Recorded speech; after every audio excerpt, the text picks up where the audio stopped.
Bueno, José Miguel, una vez más en este improbable podcast que se extiende a pesar de nosotros, ¿no?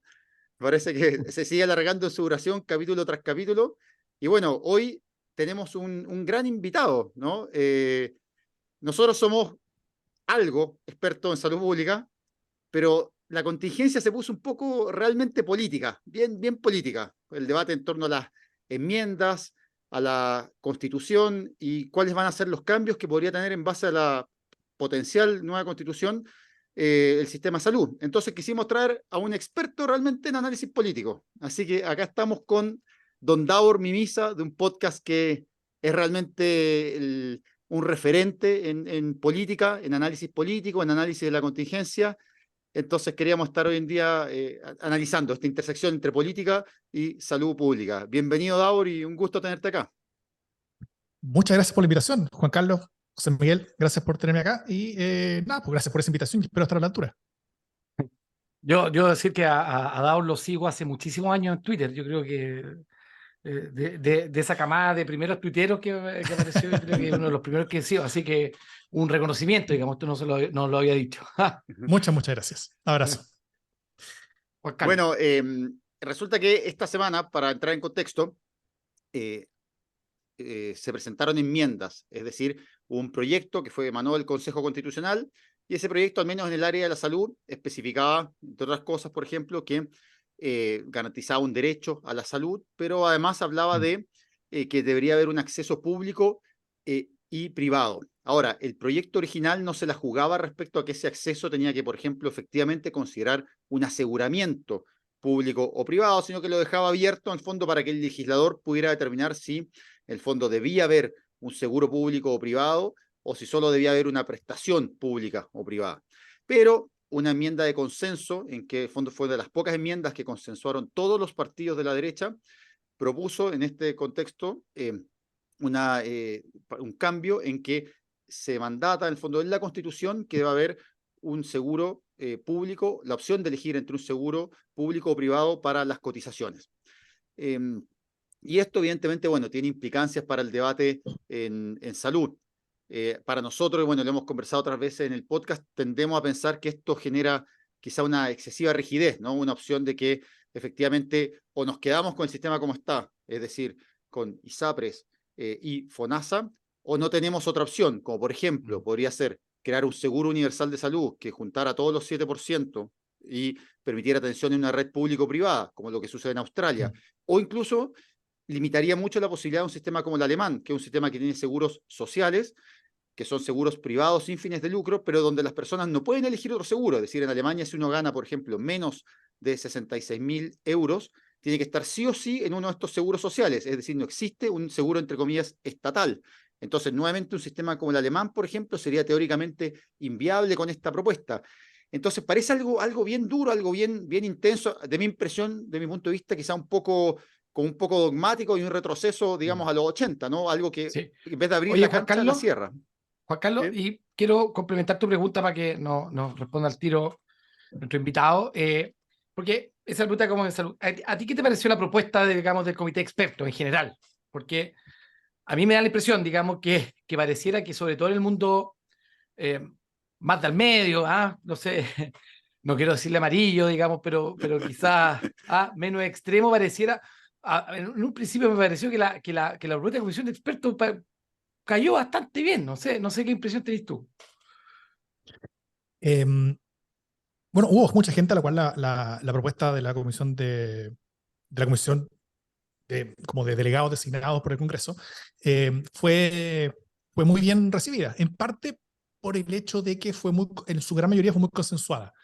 Y las cosas que no fueron consensuadas fueron al final llevadas a su mínima expresión en la cual sí pudiera ser consensuada. Por ejemplo, este mismo tema de salud, este artículo que como está en las indicaciones que son presentadas, como bien lo dijeron tanto por republicanos como por Chile Vamos en conjunto, dice cada persona tiene derecho a elegir la entidad prestadora de salud, así como la entidad que entregue cobertura a dichas prestaciones, sean estas estatales o privadas.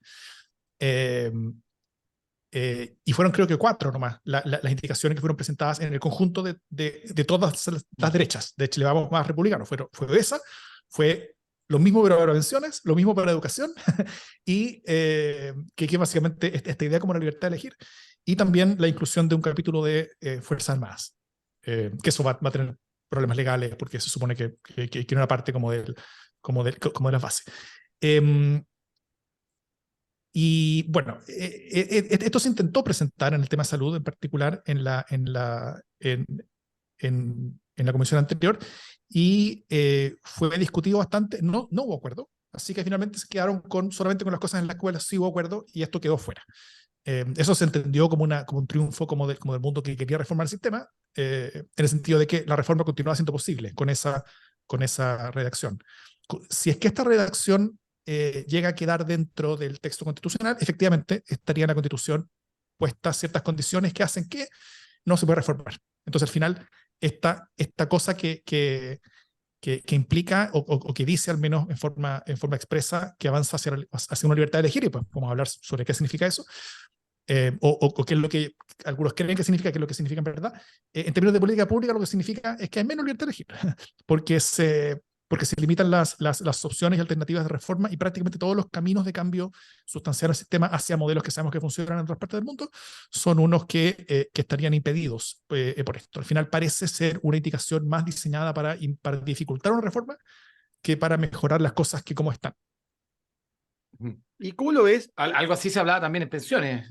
Veía un par de comentarios durante la mañana que también los diseños en realidad iban orientados más como a mantener el modelo, fortalecerlo de alguna forma, o evitar cambios a ese modelo, más que, digamos, un cambio orientado a, no sé, como objetivo mejorar las pensiones, si es que uno pensara que ese debería ser el objetivo. Pareciera que las enmiendas, tal como tú señalas, van en el mismo lado. Sí. A ver, una forma en la que yo entendería todo esto, porque creo que hay varias formas de entender todas estas como indicaciones, y sobre todo el frenesí de indicaciones que hizo el Partido Republicano, ¿no es cierto? Que son muchas más que estas que hicieron en conjunto. Y que a diferencia de estas que hicieron en conjunto con Chile Vamos, son indicaciones que no tienen seguridad de ser aprobadas. Algunas de esas podrían ser aprobadas, otras pueden que no. Pero primero yo diría que es una medida de necesidad propia de ellos, de los republicanos en particular, porque la base del partido no solamente está desconfiada, sino que está en franca rebelión al final por este Consejo Constitucional. Lo ven ilegítimo, sobre todo porque están constreñidos por estas 12 bases en cuya escritura ellos no tuvieron parte. Al final las bases fueron escritas por otros mundos políticos, no por ellos, y ahora ellos dicen, bueno, nosotros ganamos la elección y nosotros deberíamos tener la libertad para poder escribir esta cuestión, que es básicamente lo mismo que decía la lista del pueblo en la convención pasada. O sea, no hay mucha diferencia entre lo que se ha visto los republicanos y lo que se había en la lista del pueblo en ese sentido. Entonces, hay parte del mundo republicano que ya está llamando a votar rechazo, ¿cierto? Y hay grupos externos del Partido Republicano, como los patriotas estos de Pancho Malo, que están también activamente alimentando esta base para que vote rechazo. Y en la dirigencia del partido, yo creo que probablemente, bueno, van a intentar lograr la aprobación de este texto constitucional. Hay propuestas como rebajas de impuestos, que están yo creo que pensadas para eso, para que haya suficientes personas que vayan a aprobarlo. Pero incluso si se rechaza, yo creo que en el partido creen, no sé si tengan razón o no, pero creen que pueden como escabullir su responsabilidad en esto y decir que este proceso no era de ellos, no fue su idea, que ellos nunca estuvieron de acuerdo, así que no les importa mucho. Pero existe un proceso liderado por los republicanos. O sea, no solamente se rechaza con muchas de sus ideas puestas ahí adentro, sino que además el propio partido está dividido y muchos de ellos están llamando a rechazar. Eso no solamente sería una derrota política, sino que sería un desastre. O sea, un desastre como demostrar ante Chile que son un grupo político desastroso, que es exactamente lo opuesto a lo que quieren mostrar como camino a llegar a la moneda. Entonces, eso para ellos es una gran amenaza para Kast, el hecho de que haya gente del Partido Republicano que esté llamando a rechazar abiertamente. Entonces el objetivo, muchas de estas indicaciones que están mostrando son para aquietar las aguas dentro del partido, para calmar a las personas y si no para entusiasmarlos con el proceso, para al menos como desentusiasmarlos con esta idea de salir activamente a rechazar, cosa de no meter en tantos problemas menos por ahora al partido. Ahora, Davor, a mí me impresiona, no sé cómo lo ves, pero uno primero lo veo extremadamente radical. O sea, veo que en el fondo la propuesta que hay en salud es extrema, en el sentido que incluso es prácticamente lo mismo que habría redactado Pinochet, ¿no? O sea, uno dice, esto es lo que habría redactado Jaime Guzmán, en salud. Entonces, es volver como al Chicago neoliberalismo de los 80, es como si en Chile no hubiera pasado, digamos, nada en los últimos 40 años, en términos, digamos, políticos, y en términos de lo que hemos aprendido de los fracasos, los problemas que tiene nuestro sistema de salud. Y por otro lado, me da la impresión que se monopoliza un solo concepto de libertad en la centro-derecha. Es decir, se entiende la libertad como, por ejemplo, no lo que maximiza las oportunidades para la gran mayoría de las personas, sino aquello que permite elegir cierta opción de aseguramiento. Porque, por ejemplo, en la práctica lo que uno ve por las ISAPRES es que la libertad es para quién. La libertad parece ser para el asegurador, porque las personas no eligen en la práctica. Es decir, las personas que tienen preexistencia no eligen su ISAPRE. Las personas que se enfermaron gravemente estando en un ISAPRE ya no pueden cambiarse. Entonces, es un flujo, es una libertad que en verdad es unidireccional, es una libertad que va desde el asegurador hacia quien es asegurado. Entonces uno se pregunta, bueno, ¿qué rol juegan los otros aspectos de la libertad? Lo que otra vez le hemos hablado, lo que plantea Amartya Sen, por ejemplo, esta idea de el desarrollo, digamos, como una forma de libertad en que más personas acceden entran al mercado, producto que, por ejemplo, tienen una salud más adecuada y permiten, digamos, pueden participar del mundo social justamente porque tienen una mejor salud. Entonces, ¿dónde queda esa visión de libertad que, ojo, también existió en la derecha? Hay una derecha social, existe esa derecha, por ejemplo, en RN, uno esperaba que hubiera algo de esto en Evópoli, pero sin embargo, repentinamente, todos los partidos de derecha se cuadran en esta visión un poco extrema de la libertad, que es justamente la misma que habría planteado Jaime Guzmán en los 80. No sé cómo lo ves. Parece más libertad de emprendimiento que libertad de elección de sistema de salud, digamos. Claro, libertad de poder emprender un ISAPRE, podríamos poner un ISAPRE, ¿verdad? Sí, de hecho, en la Constitución actual, creo que todavía está escrito, la libertad de enseñanza se define como de varias maneras. Y la primera manera en la que se define es como libertad de emprendimiento. O sea, la primera manera en la que se entiende la libertad de educación es libertad de emprendimiento, no de la libertad de los padres para elegir. No, es libertad para emprender, hacer un colegio. Entonces, efectivamente, hay por un lado, este estudio lo diría como en dos dimensiones. Por un lado, efectivamente hay un entendimiento de la libertad como libertad entendida como emprender y como hacer empresa, y como libertad de yo como empresa. O sea, el sujeto de la política pública no es la persona, sino que es la empresa. Yo diría que esa es una manera de entender esta como forma de entender la libertad desde Chicago, la UDI, ¿no es cierto? Como neoliberalismo, como se ha entendido en Chile, al menos desde hace mucho tiempo. Y la otra cosa, o la otra forma en la que yo entendería esto, que desde la cual uno puede entender propuestas como este mal llamado derecho a elegir, que se intenta imponer constitucionalmente en cosas tanto de salud como pensiones y educación, que es como lo mismo, lo que se intenta en los tres capítulos, es que desde el mundo más grimelista, más chicaguiano, estas yo creo que no son discusiones de política pública, donde hay varias alternativas, cada una con diferentes costos-beneficios, sino que son discusiones casi religiosas. Y yo la entendería así como forma de entenderla, o sea, como forma de entender los argumentos, como forma de entender el análisis, como forma de entender la manera en la que cualquier cambio se ve como una herida personal identitaria, en vez de como una cosa que no es exactamente la preferencia de política pública, pero bueno, hay otras y qué sé yo, o sea, donde todos estos espacios no son tan negociables. Y yo creo que hay una razón para eso. Porque y esto tiene que ver con las condiciones culturales, yo creo que de ese mundo, que es un mundo con una historia autodefinida como una historia heroica, ¿no es cierto? Como ellos lo entienden, de un grupo de economistas que revolucionó Chile, un dictador que confió en ellos, es una historia que tiene héroes, villanos, enseñanzas morales, mártires, es una historia que les inculcaron desde bien chiquititos en economía católica muchas veces, y otras partes. Yo creo que es muy necesaria como historia origen de ellos mismos, porque si no tuvieran la razón en todo lo que hicieron, si no hubieran sido necesarias todas sus reformas, entonces simplemente fueron unos colaboradores de una dictadura que mataba gente y torturaba gente. Entonces, necesitan, yo creo, tener la razón en lo que se hizo. Y el legado de lo que se hizo no se puede tocar. Porque sobre todo sobre ese legado se construyen sus propias identidades personales, yo creo, en el caso de muchas de estas personas. Y por eso yo lo entiendo más desde el plano de la religión, del dogma en particular, más específico, que desde la economía o de la salud, de las políticas públicas. Y todo esto es re complejo porque nos dificulta llegar a mejores soluciones sociales y políticamente consensuadas, o también de que las políticas vayan evolucionando, al tenor de cómo también evoluciona y cambia Chile. Porque cuando las cosas son entendidas en lo religioso, está lo correcto, que es lo mío, y está todo lo demás, que es una herejía. Sí, No, creo, Juan Carlos, que eso lo habíamos tocado alguna vez acá, que esto roza, digamos, la ideología. Ahora, la ideología desde del buen punto de vista, digamos. El tema es que yo creo que el único problema, y yo encontrándole totalmente la razón a Dador, es que cuando uno esto va a discutirlo al espacio público, cuando me refiero al espacio público, al Congreso, se intenta disfrazar la propia ideología, digamos, o la ideología ajena en el fondo con datos que son espurios y que no representan, digamos, la realidad. Entonces, efectivamente, tal como hablamos de libertad, en el fondo la libertad parece más de la empresa que de la persona, entonces ahí empiezan a mezclarse todos estos temas. Juan Carlos.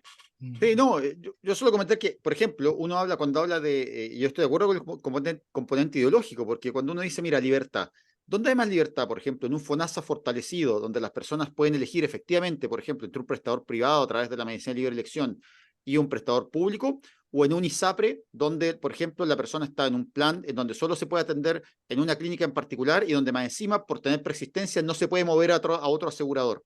Entonces, uno ve que la libertad, no necesariamente la mayor libertad del afiliado, está relacionada con la mantención del particular sistema de aseguramiento que tenemos. Y lo otro donde yo veo siempre el componente más ideológico de esto es que las ISAPRES en ningún lugar del mundo son estudiadas como un sistema exitoso de salud. O sea, uno podrá debatir, por ejemplo, el tema de las AFP. Uno dice, mira, ¿sabes qué? Efectivamente hay elementos del sistema de capitalización individual que parecen ser positivos y que quizá lograríamos un mejor sistema de seguridad social. Y esto, bueno, no quiero entrar en ese debate porque no es quizá lo propio de aquí, pero en fondo siento que efectivamente hay elementos que pudieran ser, que son positivos del sistema de capitalización individual en términos de su sostenibilidad y que uno se mejoraría mucho agregando un pilar solidario más fuerte. Pero uno ve lo que pasa con el sistema ISAPRE y no veo ningún país que diga, oye, vamos a copiar, busquemos el sistema de salud chileno ISAPRE, cómo funciona, vamos a copiarlo, hagamos esto. De hecho, al revés, nuestro sistema de salud se estudia internacionalmente, cosas de éxito que hemos hecho, ley de etiquetado de alimentos, programas de suplementación de fierro, programas digamos, en las harinas, el ácido fólico, el flúor en el agua, esas cosas que hemos hecho que uno dice, oye, la hicimos antes que otros países desarrollados, la hicimos bien, pero nadie dice, oye, las ISAPRES, qué bien que lo hicieron, vamos a estudiar cómo está el sistema, copiémoslo. Al revés, se estudia como el clásico ejemplo de qué es lo que pasa si a un asegurador privado le das toda la capacidad para seleccionar a los usuarios que quiera, expulsar a los usuarios que quiera, como se podía, de hecho, hasta los 90, al fondo del paciente, del 95, podían incluso poner unilateralmente término al plan. Entonces, es un sistema que nunca ha sido bien evaluado. Entonces, no sé cómo lo ves tú ahí. A mí me confirma como la idea como que es demasiada ideología detrás y poco a veces el juicio que se hace de la calidad del sistema. Sí, de hecho, si uno analiza desde una perspectiva un poquito histórica, el dogma decía que el mercado era siempre mejor que el Estado, ¿no es cierto? Y eso el dogma, y esa es como la palabra que vino desde Chicago, expresada en el ladrillo, escrita por 3-4 personas, ¿no es cierto? Y hubo personas que murieron por ella, entonces son palabras que tienen que ser defendidas. La mano invisible era mejor que claro, la mano del político. Y eso implicaba que las ISAPRES puestas en el mercado iban a necesariamente terminar venciendo a FONASA en el sentido de que iban a ocupar todo el mercado, que iban a ser capaces de ofrecer seguros para todas las personas, que iban a crecer y iban a ser el 100% del sistema. ISAPRES para todos, de hecho, era el eslogan. Claro, era ISAPRES para todos, ese es el objetivo. El objetivo era, bueno, y partirán entre los más ricos porque ahí es donde es más eficiente, es mejor negocio, pero después bajarán y van a comprar a todo el mundo. Pero nunca superaron el 20% del sistema. Y creo que nunca alcanzaron, así que era el 20%. Sí, alcanzaron el 35% cuando tenían un subsidio, el año 95, okay. Un subsidio del 2%, pero que después de retirarse ese subsidio fue bajando y sobre todo al comenzar el mayor financiamiento a las prestaciones estatales. Perfecto. Entonces, bueno, claro, nunca lograron acercarse siquiera al objetivo que tenían inicialmente, que era reemplazar al Estado honesto por las propias ventajas que tenían supuestamente como sistema. Y ahora tenemos una ineficiente convivencia entre dos sistemas que incluso si todo fuera ISAPRE, tendría ciertas ventajas que todo fuera ISAPRE, pero esta convivencia entre un sistema de ISAPRE con un sistema de FONASA implica que hay unas rugosidades en cómo conversan ambos sistemas que generan ineficiencia, genera regresividad y varias cosas.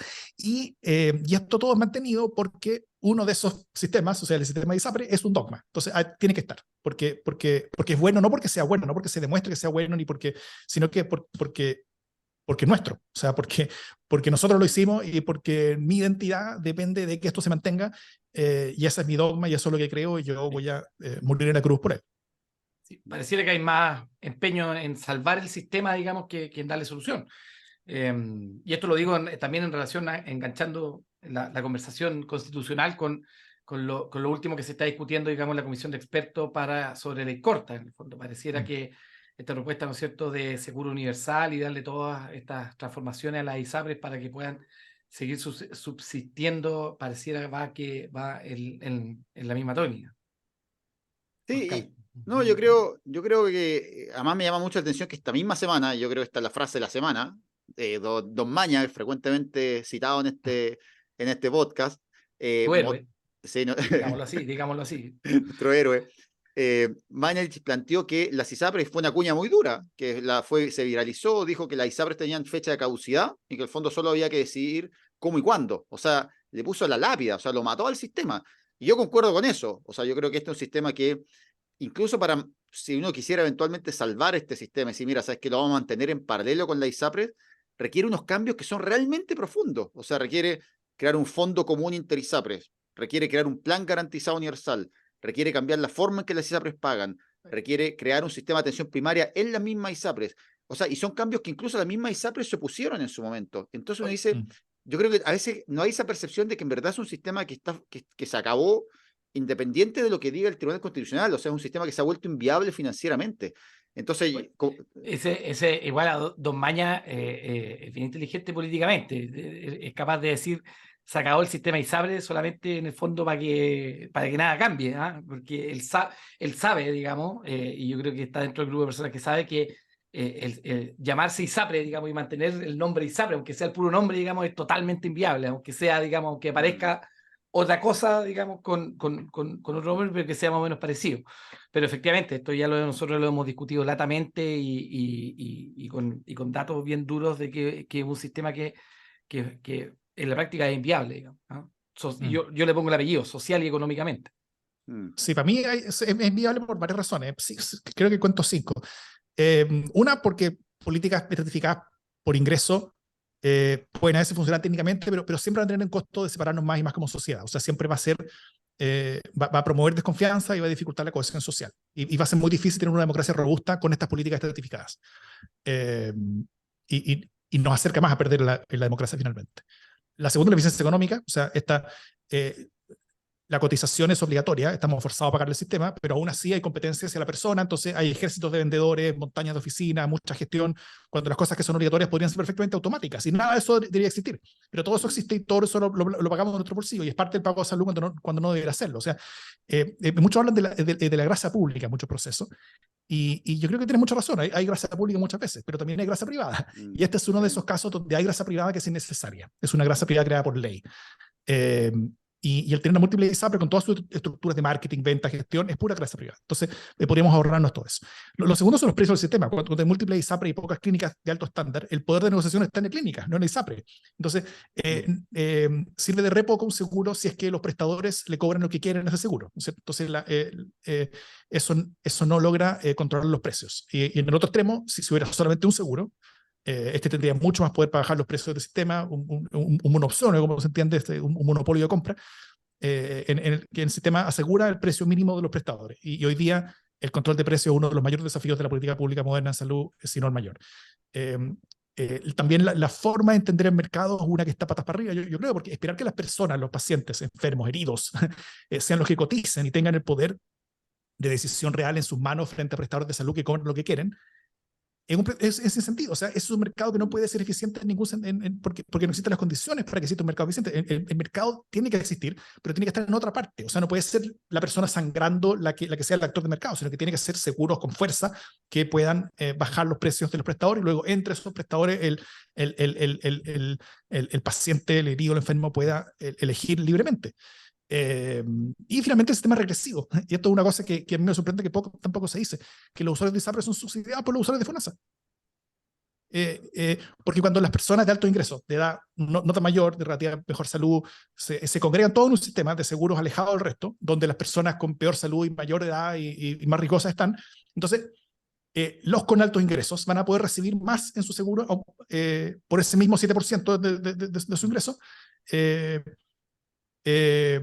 porque van a tener que estar pagados entre todos ellos un seguro que es más barato, porque todos ellos son personas más baratas. Y como los caros están al lado, entonces ahí hay que subsidiar todo ese sistema. ¿Y quién paga esos subsidios? ¿Son las personas que están en ISAPRE las que pagan esa diferencia? No, somos todos los chilenos que estamos pagando eso. Entonces al final, en el neto, las personas de menores recursos ponen plata a su bolsillo para que las personas más ricas puedan tener una salud más barata.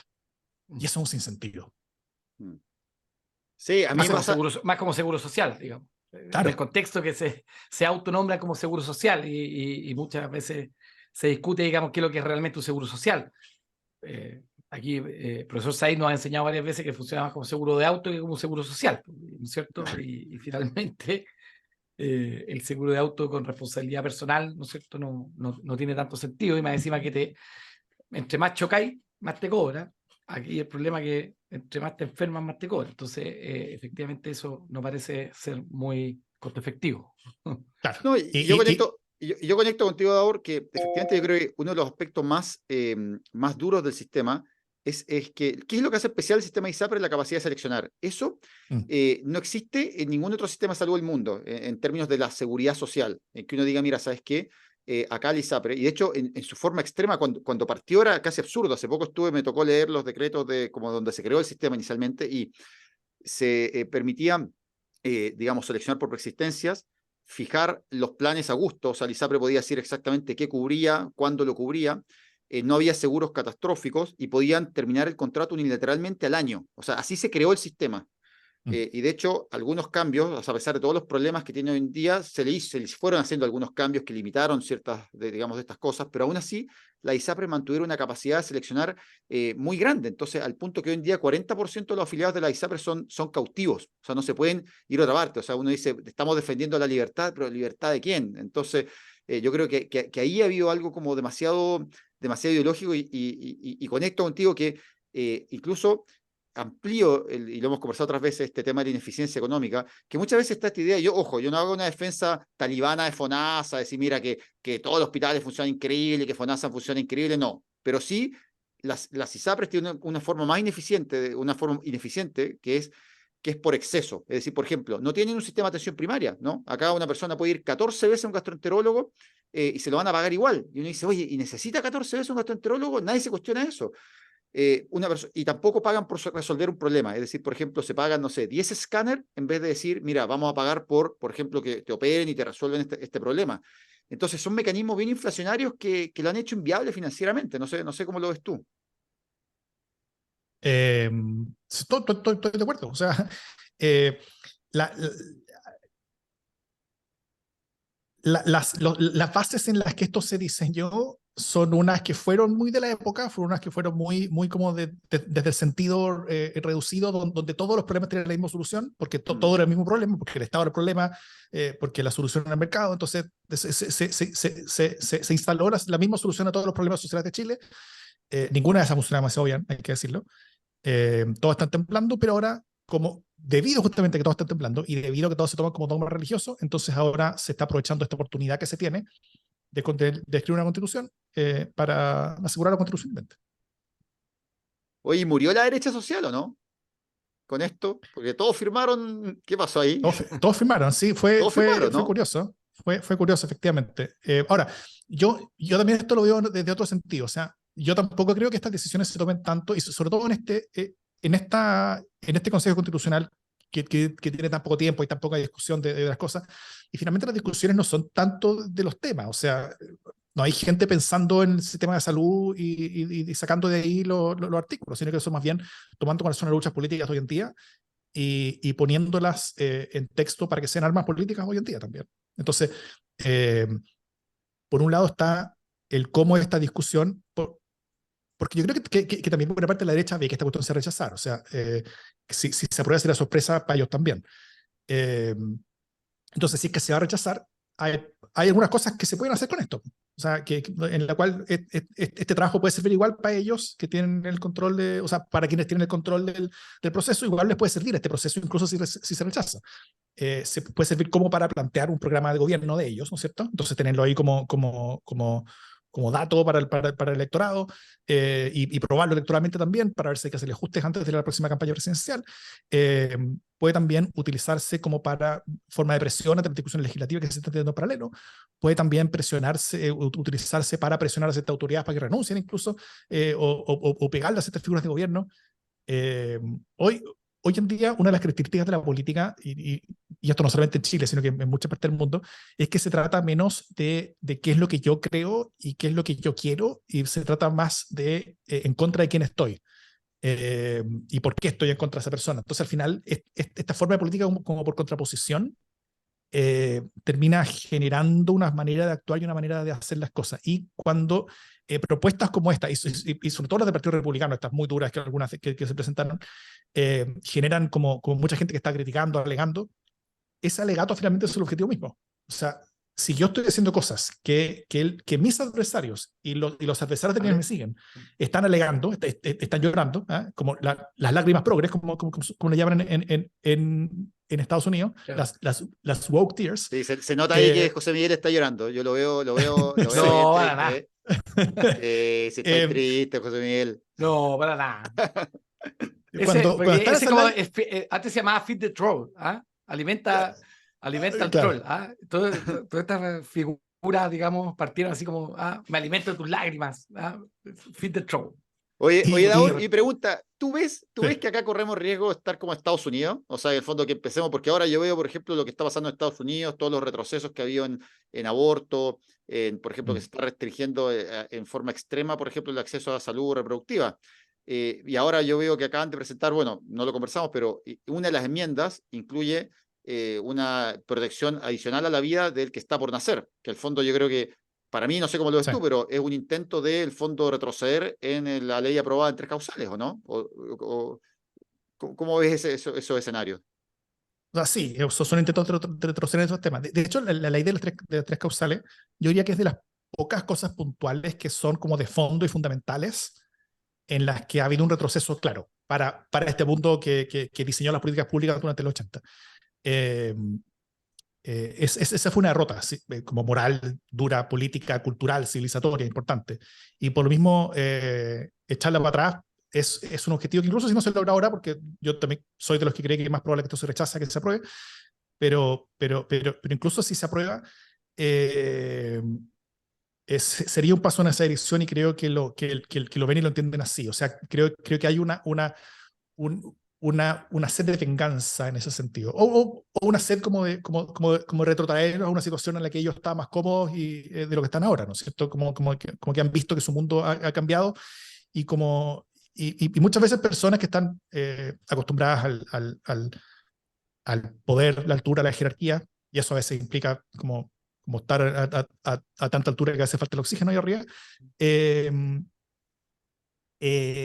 cuando las cosas cambian, y no cambian porque uno las quiere, sino que cambian porque otro se las impuso, aunque ese otro sea el 80% de Chile, la gran mayoría, esas son situaciones que son difíciles de entender, son difíciles de comprender, son difíciles de validar y legitimar. Porque la situación como de verticalidad de la sociedad chilena es una que es generacional, o sea, que viene desde siempre, y por lo mismo cualquier cambio en esa dirección es uno que es súper doloroso, súper costoso, siempre se va a intentar retrotraer, que va a tener reacción siempre, y es complejo. Y el tema del avance que ha habido en el tema de aborto, avance que creo que ha sido insuficiente, pero sí ha sido civilizatorio, es uno que fue súper duro, y que por lo mismo yo creo que se vienen, y si no estos, más intentos después como de retroceder. O sea, toda esta forma de reacción post-estallido que estamos viendo en la política chilena es una que tiene también el esfuerzo secundario, no solamente castigar a todas estas personas que pusieron en riesgo como el orden establecido, sino que también tiene como objetivo el hacer retroceder todas las otras cosas pequeñas o grandes que se han ido cambiando en el último par de décadas, que no todas, pero muchas de ellas son muy positivas y que nos ponen más cerca como del país en que nos gustaría estar. Daud, pero otra forma de verlo también, que es que, por el mismo ejemplo, Juan Carlos, que también igual estos son fenómenos mundiales, digamos, ¿ah? Sí.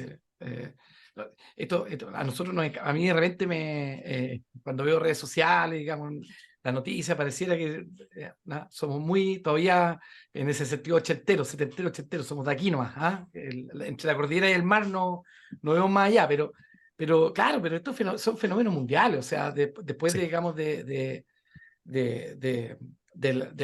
la revolución, ¿no es cierto?, de la primavera árabe, digamos, y de todos estos fenómenos, incluyendo, digamos, los fenómenos que hubo en nuestro país, pareciera que a nivel mundial, digamos, viene de vuelta la ola conservadora, y en ese sentido yo creo que efectivamente esto también es una manifestación de aquello.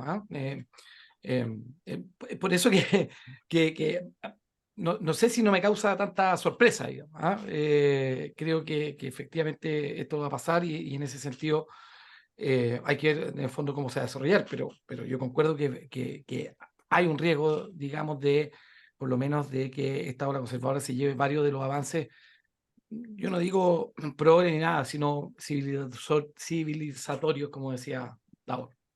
Ahora, sí, yo estoy de acuerdo, yo veo ese riesgo. Ahora, la pregunta es, tú, Davor, ¿cómo ves esto? ¿Ves como estas enmiendas como en verdad un intento de decir, mira, ¿sabes qué? Vamos por esto, vamos con todo, que se apruebe, o al revés, como una forma de decir, ¿sabes qué? Matemos el proceso, tiremos estas líneas rojas, porque, ojo, en el proyecto, en la discusión previa, digamos, durante la redacción de la Constitución, la izquierda cedió muchas de sus causas, digamos, pero la única que no quiso ceder fue decir, mira, ¿sabes qué? Acá no vamos a incluir la libertad de aseguramiento. Eso sí que no.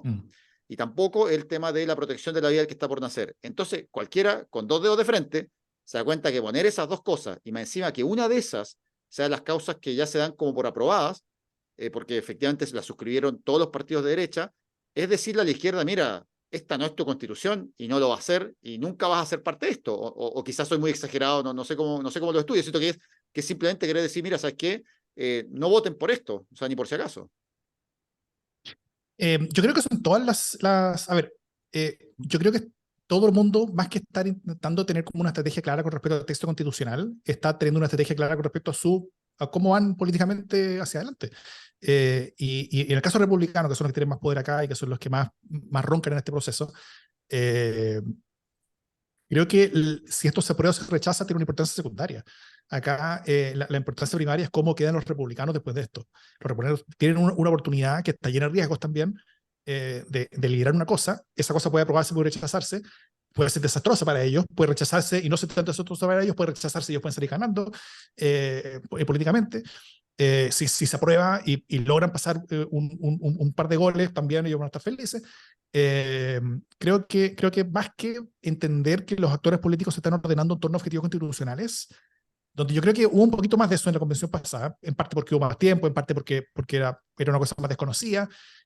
Ahora estamos ya como todos cansados, un poquito con lo constitucional, entonces, y estamos más cerca de la presidencial también, entonces creo que hay este elemento de ver este proceso más como un campo de batalla más de una guerra, como de la misma guerra de siempre, que entenderlo como algo muy específico.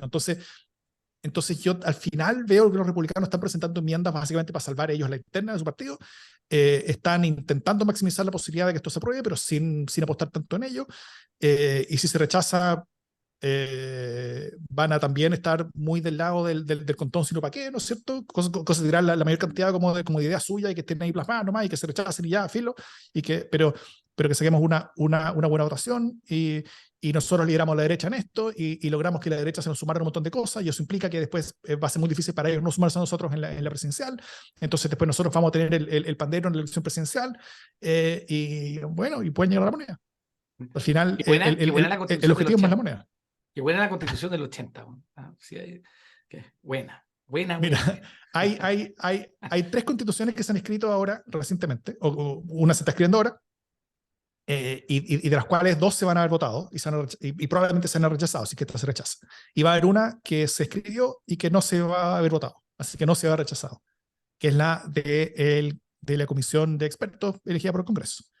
Ellos hicieron un anteproyecto y que si bien yo no soy fan de su texto, hay cosas que me parecen complicadas, pero es una constitución mínima, es una constitución que no revoluciona en ningún sentido y una constitución que sí, ojo, permite algo como casi cualquier constitución que se apruebe, que a diferencia de la actual, o sea, y por eso yo, en la actual, que no es la misma del 80, en la actual yo tengo muchos problemas, porque la actual se bajó tanto el umbral de reforma constitucional, o 4/7 hasta ahora, que cualquier presidente autoritario con un poquito de apoyo parlamentario, con un poquito más de la mitad, puede hacer lo que quiere.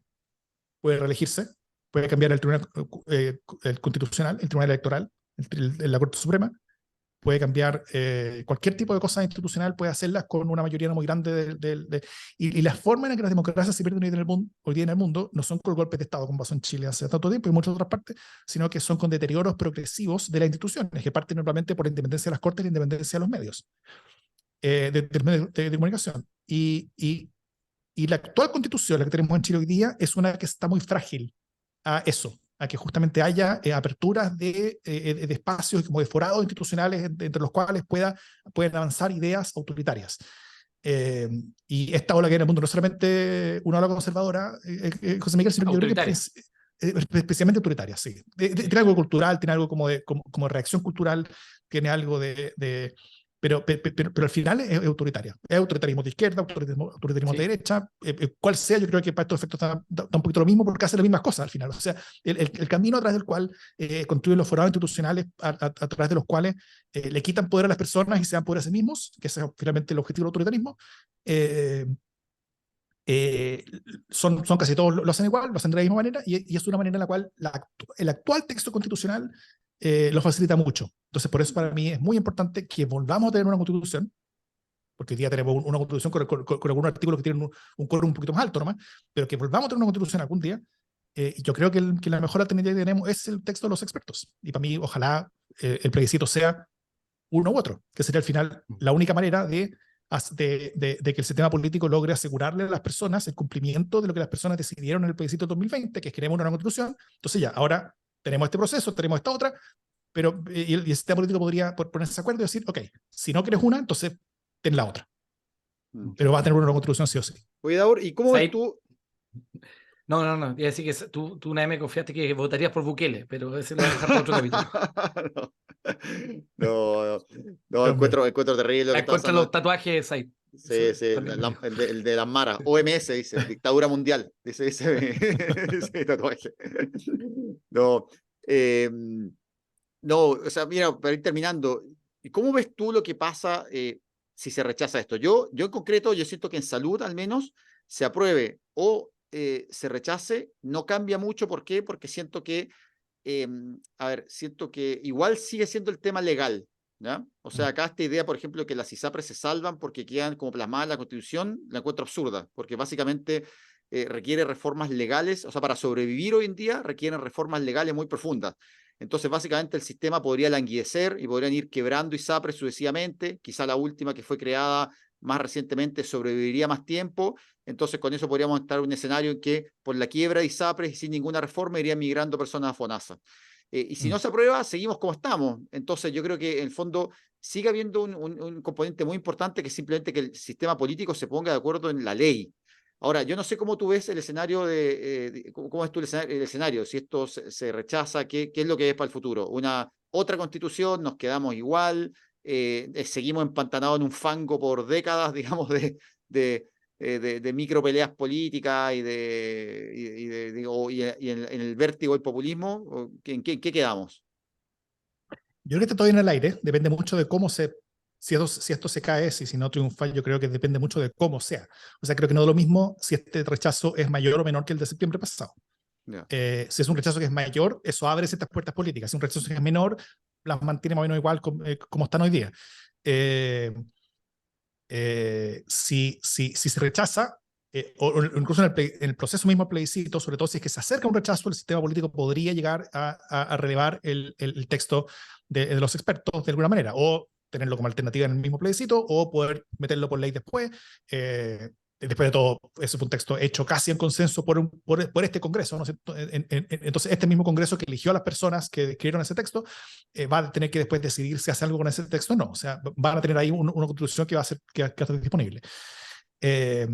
Y en términos de salud, yo estoy súper de acuerdo contigo. Creo que al final las fallas finalmente del sistema político chileno, en el sistema de partidos, son las que van a hacer que la única solución o único cambio al sistema de salud implique un cambio que sea de hecho, o sea, no legal ni de reforma, sino que la maduración de los problemas que ya tenemos en sus trayectorias naturales terminen definiendo sistemas futuros que hoy día no somos capaces de plantear legalmente ex ante, sino que vamos a tener que ordenarlos ex post. Y eso es una cosa que no es lo ideal, va a ser costosa, va a ser complicada, mucha gente va a perder bastante, como estamos hablando de salud, personas pueden perder la vida incluso, pero hasta ahora no veo otro camino, y ese camino yo igual que tú, no lo veo muy distinto, ya sea con este proyecto aprobado, proyecto que todavía no vemos también, pero lo vamos a ver en el futuro, o con la constitución actual que tenemos y con la legalidad que tenemos actualmente. Claro, se Lo puede, veo un poquito se puede dar el sinsentido de que tengamos una defensa constitucional de la existencia de la ISAPRE, pero en la práctica no pueden existir por un tema económico, digamos. Exactamente, Se da esa locura, digamos, y que finalmente esta libertad de elección tampoco va a existir porque en el fondo económicamente a nadie le va a convenir abrir un ISAPRE, digamos, ni que se mantengan las locuras. Claro. Sí, complicado. Ya, Juan Carlos. Bueno, vamos cerrando. José Miguel, ¿quiere algunas palabras al cierre? Algo que se nos haya quedado al tintero. Tú siempre te tiras con un pronóstico ahora. Algo, la papita, ¿no? La otra vez predijiste el brote de influenza. Sí. Sí, no, mira, yo creo que estamos en una tensa calma. Hay que ver cómo evoluciona de aquí a 2 semanas más, 3 semanas más, los contagios con la vuelta a clase, ¿no es cierto? Pero todavía estamos bajo vacunación, ¿eh? Tenemos adultos mayores con un 67%, creo que eso todavía es muy bajito. Así que si usted conoce a alguien, no conoce a alguien, que se vacune. Como dice siempre aquí profesor Said, nosotros no nos pagan por la vacuna, así que puede con seguridad e independencia decir que que es un consejo real. ¿Ah? Bueno, yo para el cierre quería agradecerle a Davor y aprovechar. Hoy vine con un auspiciador, mira. Vine con Fundación América Transparente, que me regaló este tazón. Es una fundación que ustedes la conocen, han escuchado. No hablamos de los computadores, ¿eh? ¿Qué computador? ¡Oh, no! Ese tema es terrible. Ahí Aparecieron. No. Pero aparecieron a una tarde. Es el robo del siglo. Va a ser una de esas películas de, ¿cómo se llama? Así como Ocean's Eleven, ¿Tonto y retonto? ¿Tonto y retonto? No. Sí. Uy, no, que ese, ¿cómo lo he estudiado? Yo quedé impactado. No, o sea, ya, que, termina. Vamos a estar hasta mañana hablando. Un solo detalle, los computadores los encontraron en una casa de renca adentro de un carrito de feria. Ya, no te creo. Sí. O sea, así que la teoría de Ocean's Eleven creo que está descartada. Descartada. ¿Cómo? Ya. Bueno, que la teoría de Ocean's Eleven está descartada. Descartada, perfecto. Pero es que lo vas a mira, yo solamente quiero decir algo, ¿eh? Yo de repente he conversado con harta gente y para lado y lado, ¿eh? Dicen unas teorías, no, mira, que para el estallido social, pero tú que Piñera sí pensó que los carabineros se disfrazaron y quemaron, y los otros, no, oye, no, mira, se organizaron y quemaron, y decía, no hay capacidad intelectual para hacer algo así en nuestro país, y me incluyo, o sea, no hay capacidad ni ponerse de acuerdo ni capacidad intelectual, entiéndanlo, ¿cómo? Imagínate, Ocean's Eleven en el Ministerio de... ¿Pero cómo? Bueno, siempre dice que uno no debe atribuir a la inteligencia lo que puede ser explicado por la estupidez, ¿no? Entonces, yo creo que acá quizá vale ese aforismo, ¿no? Oye, muchas gracias, Davor, por venir, Juan Carlos. Gracias por tu tiempo. Gracias por la invitación. Podrán seguir a este podcast en Amazon, Spotify, lo que sea, y no se olviden de compartirlo y hacernos like y seguirnos. Un abrazo y también, nos vemos. Hagámosle propaganda a Davor.